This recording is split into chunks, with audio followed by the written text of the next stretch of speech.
Hey everyone, तो देखिए आज मैं आई हूँ अपनी फ्रेंड के यहाँ और आज मेरी फ्रेंड मेरे लिए स्पेशल बनाई है पानी पूरी, होममेड है। तो ये देखिए अभी हम लोग यहाँ सब बैठे हैं और अभी हम लोग यहाँ पे पानी पूरी खाएंगे। तो चलिए बने रहे मेरी वीडियो में, दिखाती हूँ कैसे तैयार करती है पानी पूरी को।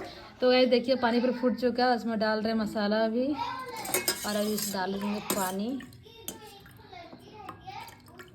तो गाइस ठंडी ठंडी मौसम में पानी पूरी खाने का मज़ा कुछ और है और भाभी अभी खाएगी और बताएगी टेस्ट कैसा है। अच्छा हाँ। तो गाइस देखिए अभी मेरा पानी पूरी लगने जा रहा है और मेरा पानी पूरी लग गया है। इसमें तो अमन करने ठीक बनाए, टेस्ट अच्छा है। तुम भी खाओ ना।